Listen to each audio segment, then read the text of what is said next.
SER Podcast.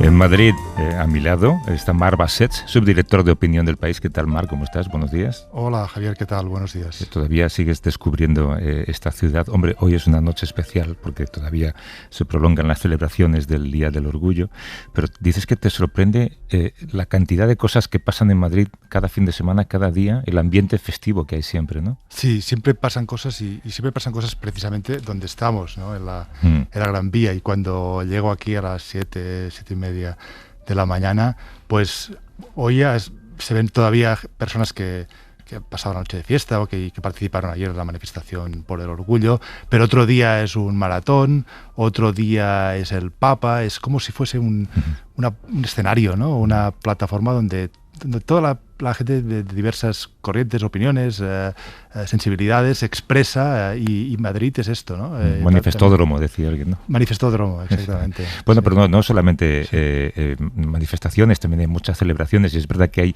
en la ciudad siempre hay un ambiente festivo en los fines de semana. Yo suelo decir que muchas veces tengo la impresión de que hay más gente en la calle cuando llego a trabajar que cuando salgo de trabajar, porque la noche en Madrid es aglomeración. Sí, es eso y es esta cosa de, tú lo dices, festiva y permanente y alegre a la vez, ¿eh? Veo que esta ciudad, lo he dicho otras veces y llevo 2 meses y pico aquí y también la descubro o la redescubro porque viví cuando era niño. Bueno, precisamente viví aquí en la época de la movida, aunque yo tenía 10 años y tampoco me enteraba mucho de todo esto, pero sí que habiendo cambiado todo tanto, siendo todo tan distinto, esta vibración, esta electricidad sigue ahí y sigue hasta, fíjate, hasta el domingo, cada domingo a las 7 de la mañana, la Gran Vía vibra. Sí, es verdad. Y dices que también te sorprenden las diferentes maneras de vivir en Madrid, ¿no? La diferencia entre la vida en la ciudad pura y dura, en donde has estado, y ahora en los últimos días estás todavía a la espera de un lugar definitivo en el que vivir, estás en otro lugar que te parecía más americano, decías. Sí, he estado unas semanas por la zona industrial de donde está la sede del País, Miguel Yuste, que ya habíamos hablado de este barrio. El antiguo polígono, digamos. Sí, que es un lugar, bueno, la zona de creo que es el distrito de San Blas, Canillejas, y descubrir esto para mí ha supuesto algo muy interesante.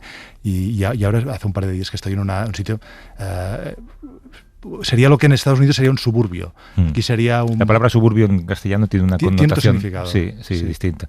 Pero las afueras, ¿no? Las afueras, y es donde la ciudad pierde su nombre, por citar un autor catalán que hablaba en la época, Paco Candel, ¿no? Pues de la ciudad pierde su nombre. Estos límites ya entre la ciudad, estos barrios residenciales de casas adosadas, que ya empieza el campo, tiene un aspecto desértico con autopistas, centros comerciales, y a mí la verdad, yo estoy ahí oyendo de noche los coches que pasan y me siento como si estuviese en un motel en Arizona en 95. o en Nuevo México, ¿no? Porque es muy americano y es otro aspecto de Madrid que me llama de siempre la atención y ahora lo veo que es una ciudad muy, muy americana, en el sentido amplio del término. Es americana porque hay muchos americanos que viven aquí, latinoamericanos, pero también estamos hablando, perdón, de Las Rozas, para que sí. Pero también es una ciudad americana urbanísticamente. Viendo de Barcelona, como yo soy de Barcelona, o habiendo vivido en París, esto a mí me recuerda a todos estos barrios con autopistas tan lejos de la ciudad, casi en medio del campo. Y me he acordado de una cita famosa de Camilo José Cela, que decía, y la voy a citar, que decía que Madrid es una mezcla entre Navalcarnero y Kansas City poblada de subsecretarios. Bueno, pero más que lo de Navalcarnero o de los subsecretarios, es lo de Kansas City, ¿no? Sí, que me pienso que es muy, muy acertado, o por lo menos sí, describe esta sensación. No, evidentemente, no en el centro de Madrid, no en la Gran Vía, pero cuando uno se va por estos suburbs, estos barrios residenciales y ciudades de este cinturón alrededor de Madrid, tiene un feeling, lo voy a decir en inglés. Hay algo no nuestro ahí, ¿no? Sí, algo muy americano. Hay otra tercera modalidad arquitectónica en Madrid, que son estos nuevos barrios recién construidos que pertenecen a Madrid. Yo tuve ocasión esta semana, por una casualidad, de estar en Valdebebas, no había estado nunca, ¿no? Que es esta gran ciudad que se ha construido en torno a las instalaciones deportivas del Real Madrid. Y claro, alguien, de hecho, en El País, en una columna de opinión, decía esta semana, este tipo de ciudades no son nuestras, pues tienen avenidas demasiado grandes. Entonces, por ejemplo, no hay sombras. En España las calles siempre han sido estrechas y los patios andaluces han sido cerrados porque eso daba frescura, ¿no? y daba un poco de, no sé, una protección frente a las temperaturas que estamos ahora, ¿no? Y estas ciudades nuevas, recién construidas, donde todos los edificios son esto que llaman ahora edificios cebra, ¿no? Que son mayormente blancos con alguna franja negra, ¿no? Todas las avenidas son grandes, todas las tiendas son nuevas. Paseas por allí y piensas, ¿esto es verdad o esto es un decorado, ¿no? Sí, ¿y dónde estoy? Porque son ciudades o barrios, o zonas, o calles muy repetidas y uniformes en otros sitios. Pero Madrid es esto también, este caos. Lo de las... Claro, y además Madrid tiene una situación geográfica muy particular. Que se ve muy claramente cuando uno llega a Madrid en avión o cuando llega desde Barcelona, y es que está en medio de una zona con mucho espacio y que puede crecer sin límite. Barcelona está encajonada entre la montaña del Tibidabo y el mar. Claro. Tiene poco espacio para crecer. Madrid no. Está rodeada de descampados. Sí, y Madrid ha crecido muchísimo, ha habido este boom, pero yo creo... Todavía, lo siento, pero creo que todavía tiene mucho campo libre para crecer. Y yo creo que esto también forma parte de este desorden. Vienen ciudades artificiales que se implantan ahí, pero el fenómeno de los adosados, que creo que empezó en los años 80, me parece, esto no existe en París, o no existe en las mismas dimensiones en Berlín o en Barcelona. Esto es muy madrileño y a la vez, repito, vuelvo al argumento de antes, muy americano. Como era la cita de Camilo José Cela, ¿la tienes apuntada? Sí, que Madrid es una mezcla entre Navalcarnero y Kansas City, poblada de subsecretarios. Oye, vamos a empezar porque todavía es 4 de julio en la costa este de Estados Unidos, en la costa oeste de Estados Unidos y más aún les quedan unas horas en Hawái. Venga. Now, ladies and gentlemen, please welcome the 45th and 47th President of the United States of America, President Donald J. Trump. After America's Navy sank the Spanish fleet to the bottom of the Manila Bay, one of the greatest naval victories in history, much like our recent victory by sinking the entire Iranian Navy, 159 ships, to the bottom of the sea, all done in just a moment's time, happened very quickly. The United States of America has been the hope, the promise, the light, and the glory among all of the nations of the world. All over the world, they try and be like us. Nobody can be like us. And with God's help, we will always be this or even better.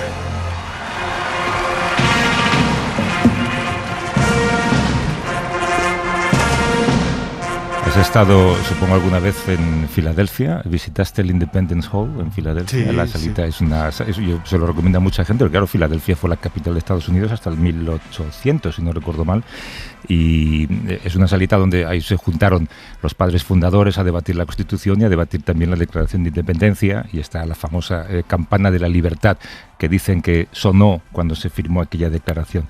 Eso era en 1776, hoy 250 años después, un país que se construyó a sí mismo como uno de los grandes experimentos políticos de la democracia, se encuentra en ese periodo de la historia que creo que pocos imaginaríamos que se viviría tal y como es ahora.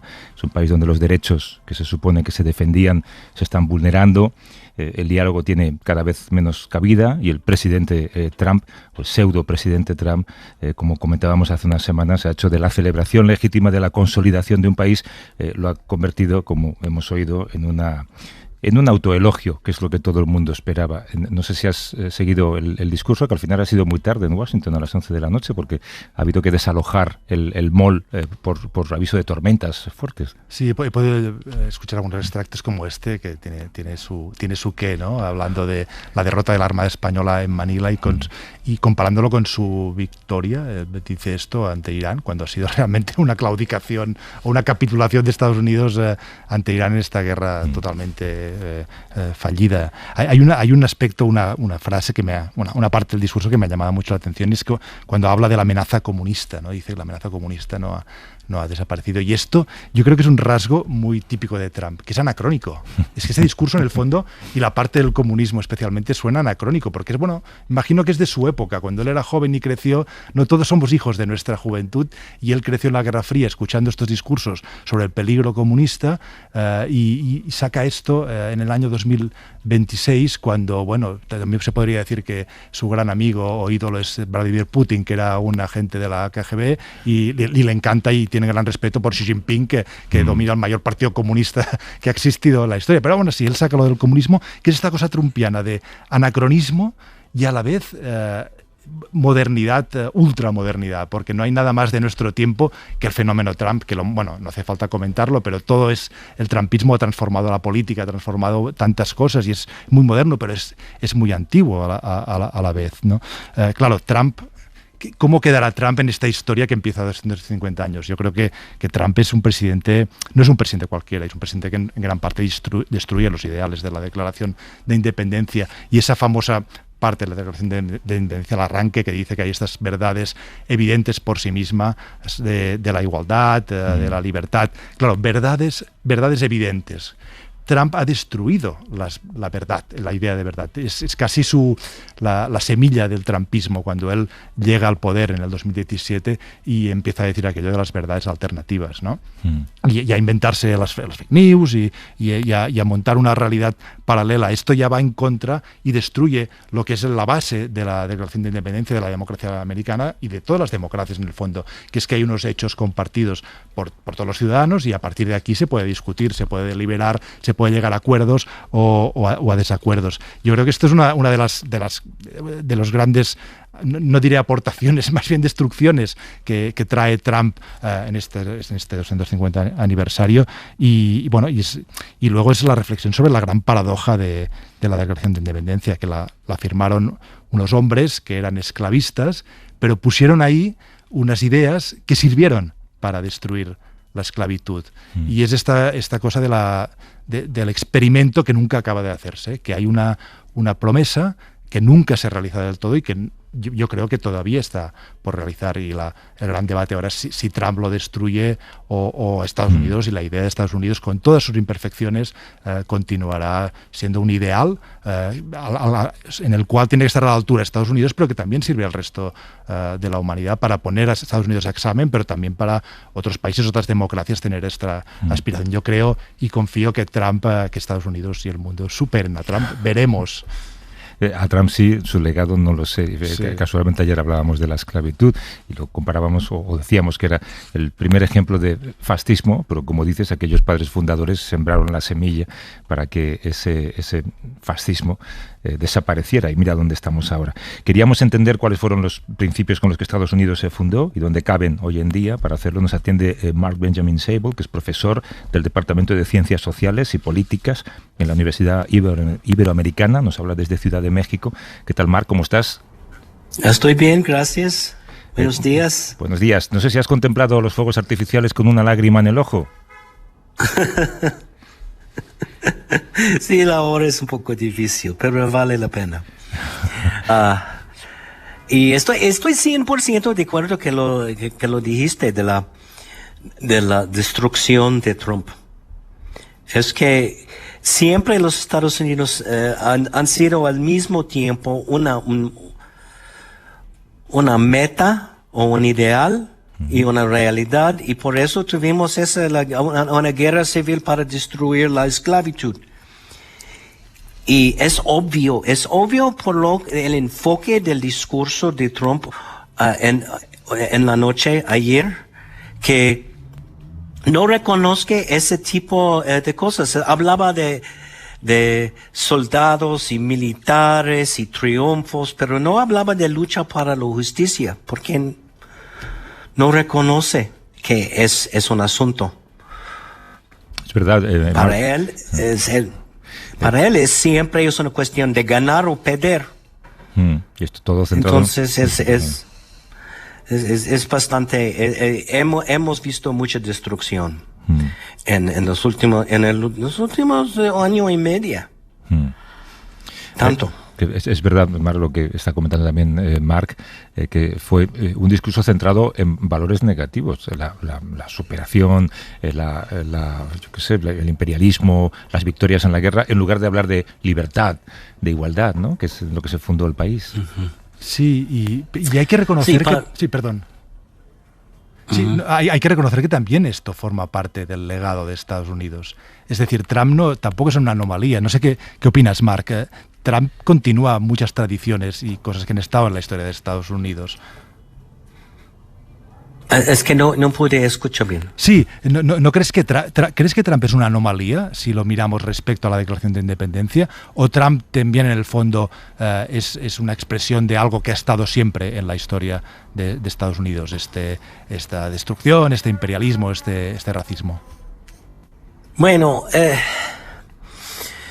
los Estados Unidos es que bueno, obviamente los Estados Unidos tienen tantos defectos en su historia por no cumplir sus ideales, para no realizar la libertad ni la igualdad, pero siempre hay avances y retrasos pero esto es un momento pendular, un momento crítico, porque el proyecto trumpista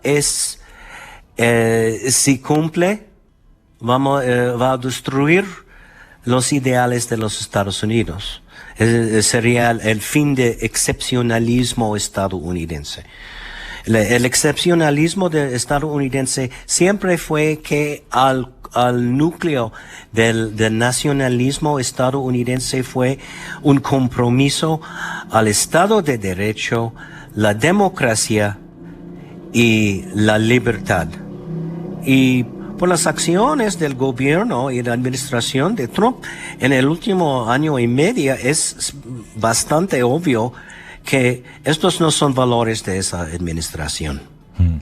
Hay una encuesta de la consultora Gallup que dice que 8 de cada 10 estadounidenses piensan que los firmantes de la Declaración de Independencia se sentirían decepcionados por cómo está ahora mismo el país, por cómo está Estados Unidos.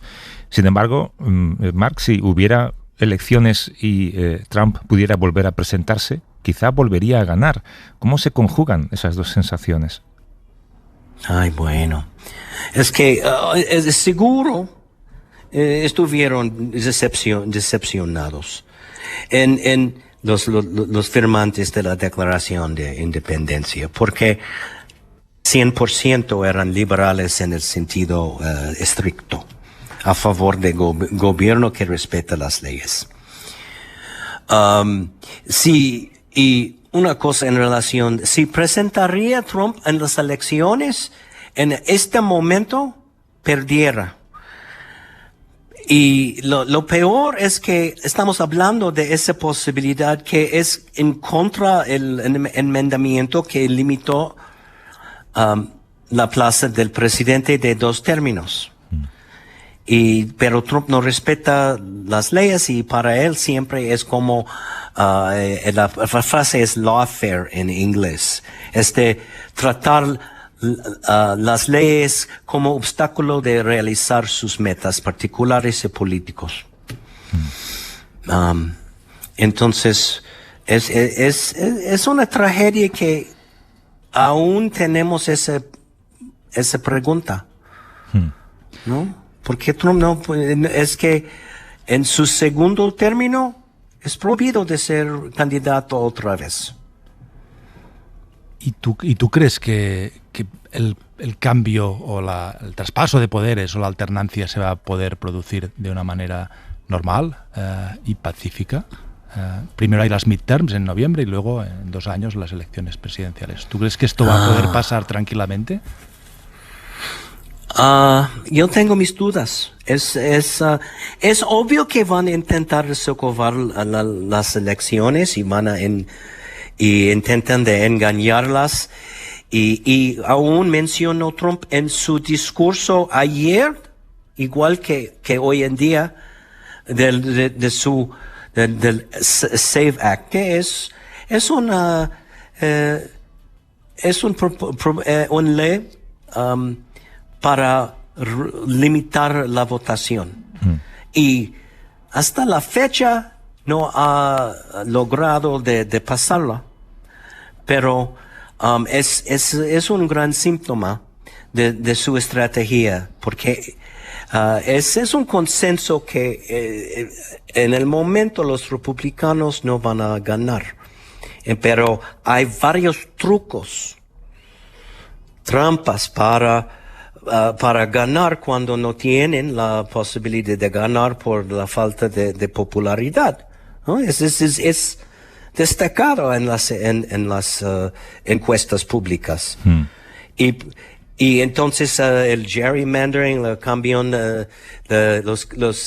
cambiar los distritos electorales, sí. Los distritos para hacer que sea difícil para los demócratas en el sur en particular y en otras partes, y tal vez aún la presencia de agentes de ICE cerca de las urnas. Pero vamos a ver. ¿Crees que puede haber un riesgo de que Trump empiece a comportarse como un león herido, que es la expresión, ¿no? Porque muchos tribunales están socavando propuestas y leyes que él quería sacar adelante, incluido el Tribunal Supremo, en el que tiene una mayoría conservadora, pero esta misma semana el Tribunal Supremo ha bloqueado esta propuesta de Trump de revocar el derecho de ciudadanía por nacimiento. ¿Crees que esto puede acabar enfureciendo a Trump? Sí, es lo que hace. Y aunque perdió Trump y la administración, eso fue una decisión de solo 5-4. Es verdad. No fue una decisión de 7-2.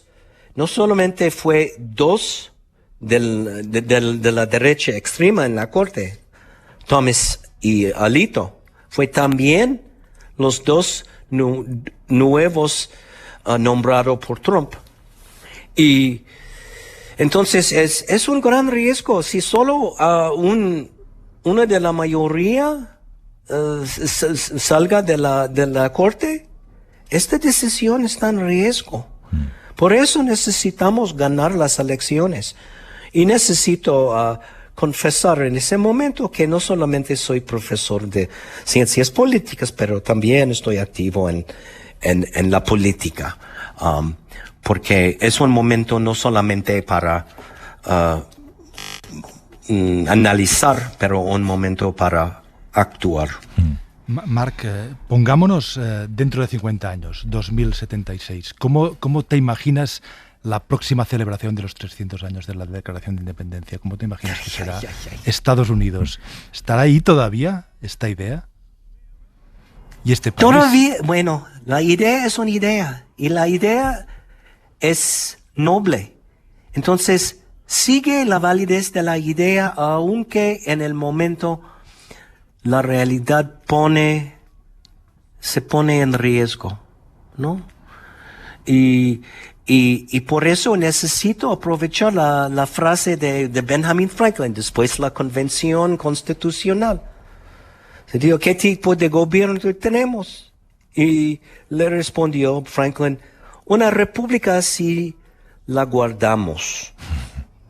Necesitamos guardar las libertades, necesitamos guardar el Estado de Derecho, necesitamos limpiar el Estado de Derecho, necesitamos luchar para un país que se conforme más de los ideales de los padres fundadores. Desde Ciudad de México nos ha atendido Marc Benjamin Sable, que es profesor del Departamento de Ciencias Sociales y Políticas de la Universidad Iberoamericana. Gracias por la conversación, Marc, y por quedarte despierto hasta ahora en México. Cuídate mucho. Muchas gracias. Hasta luego. Hasta luego. by the blue oak tree. Will you marry me? I know I've been gone and this railroad's long, but I built ¿Qué it país for tendremos? you. Una república si la cuidamos. Qué buena frase, ¿eh? Sí, Nosotros sí. que tenemos una monarquía porque nos ha tocado, no sé cómo se diría. Sí, bueno, pero yo pienso que el concepto de república en el fondo quiere decir una democracia, ¿no? Una democracia con separación de poderes, con derecho a voto, con derecho a control de los poderosos, con alternancia. Y yo creo que esto, y también es la fuerza de la idea de la declaración de independencia, que no es solo la declaración de independencia, también podemos decir la Revolución Francesa, los ideales de la Ilustración del siglo XVIII, pero es la idea de la democracia y la idea de las democracias que, por cierto, según todos los índices, llevan años en retroceso y avanzando el autoritarismo y viendo en las propias democracias que en algunas, y en Estados Unidos, de nuevo es el ejemplo, cada vez es más difícil mantenerlas, como decía Benjamin Franklin. Y cuidarlas. No te marches, que tenemos que ir a hablar de un lugar también muy lejos de aquí, de Estados Unidos. Ahora volvemos. But I built it for to carry you a ring.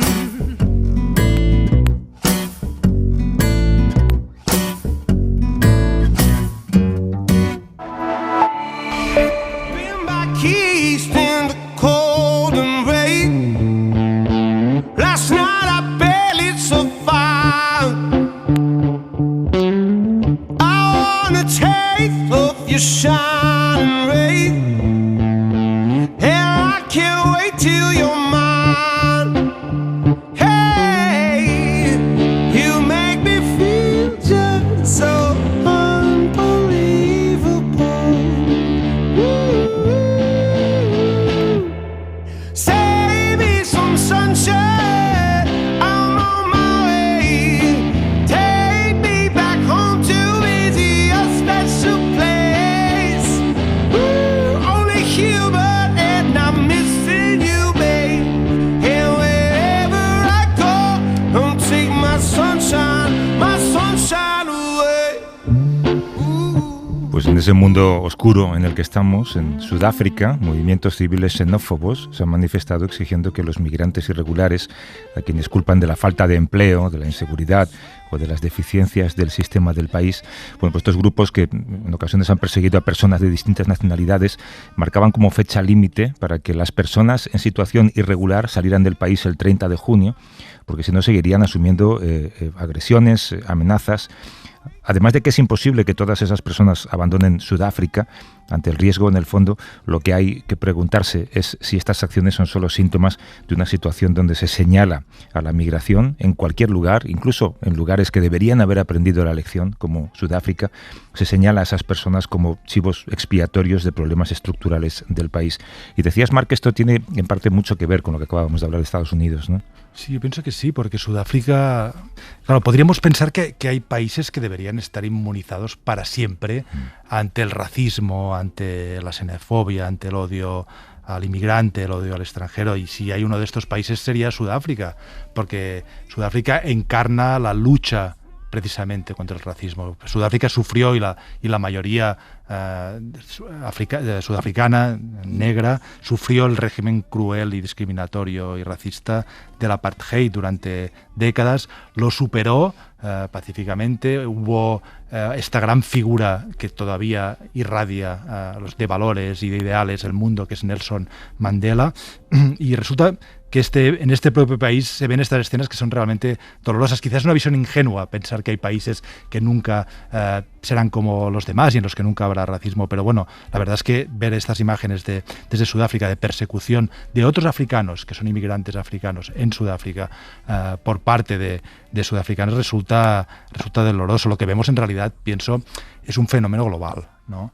Es un fenómeno que en Sudáfrica, que sucede en Estados Unidos, que conocemos bien en Europa, y es como tú decías, la creación de chivos expiatorios. Pues en Sudáfrica hay problemas económicos muy graves, hay problemas de desempleo muy elevado, hay decepciones por las promesas que hubo durante la lucha contra el apartheid y la llegada y el fin del apartheid y el triunfo de Nelson Mandela y de otros héroes de este combate, y pues promesas no cumplidas y un ideal, y por eso yo creo que esto conecta con Estados Unidos, que es, podemos hablar del ideal de 1766, de la Declaración de Independencia, y el ideal también de Mandela y otros, ¿no? Que es el ideal de un ideal panafricano de todos los africanos, pero también un ideal universal, y un ideal en el que Sudáfrica, o una parte de los sudafricanos, o al menos estas imágenes que nos llegan de Sudáfrica con estas persecuciones racistas y xenófobas contra otros africanos, no están a la altura del ideal de Mandela.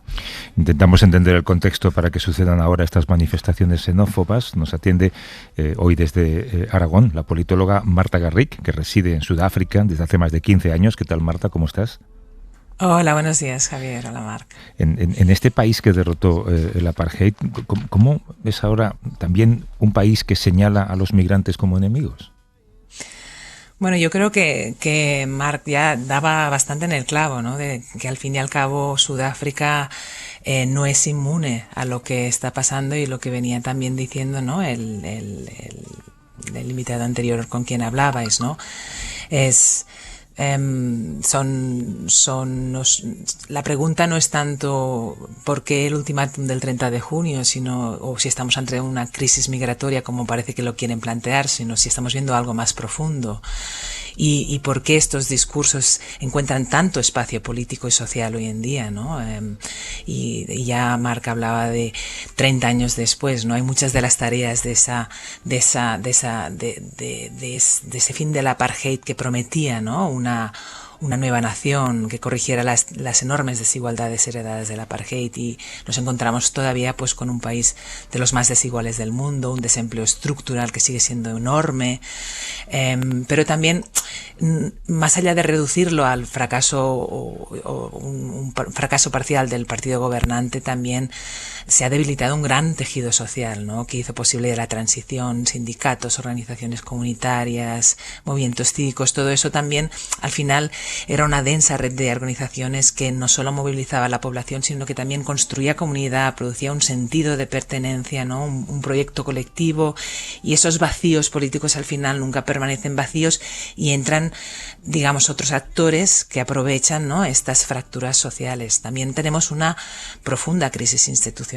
Tenemos una comisión Matlanga que está sacando a luz denuncias muy graves sobre corrupción policial, que tiene con vínculos entre redes criminales y altos cargos del Estado, y tenemos un sistema migratorio que lleva años profundamente colapsado, con retrasos administrativos, con enormes dificultades para que personas puedan regularizar su situación, que al final acaba produciendo una irregularidad administrativa que se utiliza para, ¿no? alimentar un discurso político contra los llamados, ¿no?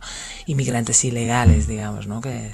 Pero que al fin y al cabo, una de las cosas también que es importante recordar es que si esto fuera una consecuencia solo de la pobreza o de la desigualdad, la violencia xenófoba sería constante. Y aquí es cuando es interesante también ver el por qué ahora, ¿no? Hay distintos investigadores, analistas que también han analizado cómo grandes olas de violencia que hemos tenido en los últimos 30 años coinciden también con momentos de intensa competencia política, ¿no? Sudáfrica llega este año a unas elecciones municipales en noviembre, con un Congreso Nacional africano debilitado, en un escenario de coaliciones y de fuertes luchas por el poder.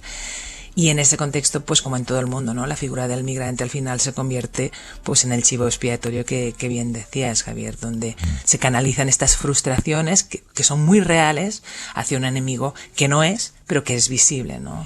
Tenemos, bueno, y esto que al final y al cabo, la pregunta es ¿por qué? Porque Sudáfrica siempre ha sido un país de migración, es parte de la historia del país y parte de la historia del África Austral, al fin y al cabo, digamos. Hola Marta, buen día. Aquí Marc. ¿Hay políticos, partidos, activistas, agitadores que están atizando este odio? Porque hablabas de este contexto preelectoral. ¿Quién está agitando todo esto? Sí, aquí digamos que, y volviendo un poco a lo que te decía de por qué ahora, ¿no? Había un artículo muy interesante publicado recientemente en el The Continent de Kiri Ruppia, donde citaba a investigadoras donde hablan de esto, ¿no? De que hay ellos analizan décadas de datos sobre protestas y encuentran esta relación llamativa entre los ciclos de movilización violenta y las luchas internas, ¿no? Por el ANC. Que quiere decir que al final la xenofobia es política por otros medios, ¿no? Explican ellos, que no se niegan las dificultades económicas, pero que también por sí solas no garantizan esta violencia organizada. Son movimientos como Operación Dudula, March on March, son algunos elementos que al final para mí sería un error convertirlos en el centro de la historia, ¿no? Sino que son más un síntoma que una causa. Y el calendario, como decía, importa porque se llegan a estas elecciones locales y la calle deja de ser entonces solo un espacio de protesta y se convierte pues en un espacio donde se negocia el poder, ¿no? Digamos,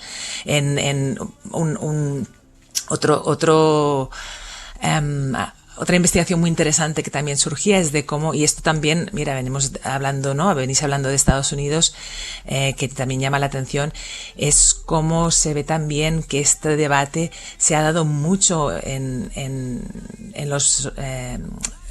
Hay campañas digitales, ¿no? Que estamos viendo, programas de influencia que están muy claramente, han cogido mucho papel estos últimos meses, ¿no? Alrededor de ciertas figuras políticas y de ciertos mensajes que se han amplificado mucho, que al final también yo creo que es muy interesante añadir un elemento más, que es un elemento al que no somos ningún país es ajeno, que es un contexto internacional muy particular, ¿no? Y en este caso, si pensáis también, Sudáfrica ya no es solo una potencia regional, tiene un papel destacado, ¿no? En el grupo BRICS, ha asumido posiciones muy visibles en política internacional, en Palestina, en un momento donde andamos a un mundo multipolar, donde también el caso presentado contra Israel en la Corte Internacional de Justicia le ha dado como una voz más influyente en el sur global, y esto también son fracturas internas del país que tienen esta dimensión geopolítica que también se tienen que tener en cuenta porque también son aprovechadas y es algo que también se está hablando en el país.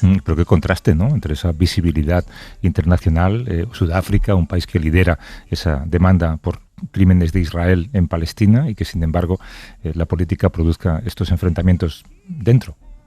Sí, desde luego, pero para mí también algo importante a matizar, y Marc, tú ya hablabas, ¿no? De que son grupos, ¿no?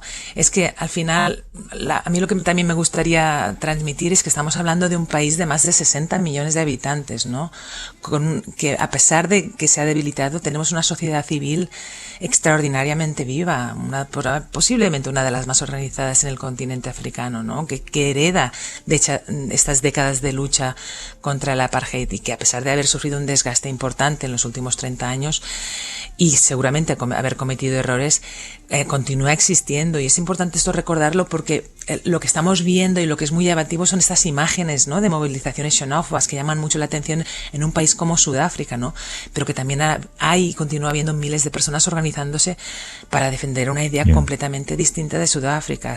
Tenemos la plataforma Siyafana Sonke, que son centenares de organizaciones que están rechazando esta violencia, institutos muy potentes mismo de la infraestructura institucional de Sudáfrica, ¿no? El Instituto de Derechos Económicos y Sociales, que lleva años defendiendo en tribunales el derecho a la vivienda, la protección ante desalojos, acceso a servicios básicos, todo esto para todo el mundo, ¿no? O la Comisión de Derechos Humanos sudafricana, que también continúa protegiendo la democracia frente a posibles abusos de poder, que esto también los sitúa también en el punto de mira, ¿no?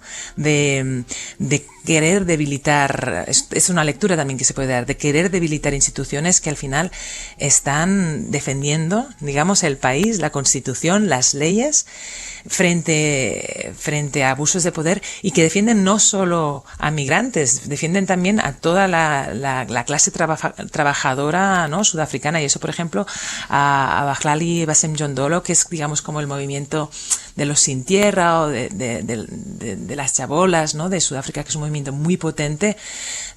Hace un año recuerdo que estábamos todos frente a esta Comisión de Derechos Socioeconómicos en una contraprotesta, ¿no? Contra algunas de estos grupos organizados. Estuvimos 3 horas en un frente a frente y eran centenares de Abahlali diciendo que os estáis equivocando o que lo estáis haciendo a propósito, pero que los inmigrantes no es el punto de mira, ni son instituciones que están defendiendo el derecho de ellos y el derecho de toda la clase trabajadora y en definitiva de toda la ciudadanía sudafricana. Recuerdo aquello, lo contaste tú, de hecho. Nos ha atendido la politóloga Marta Garrick, que es residente en Sudáfrica desde hace más de 15 años. Como siempre, gracias por la conversación, Marta. Cuídate mucho. Para no perderte ningún episodio, síguenos en la aplicación o la web de la SER, Podium Podcast o tu plataforma de audio favorita.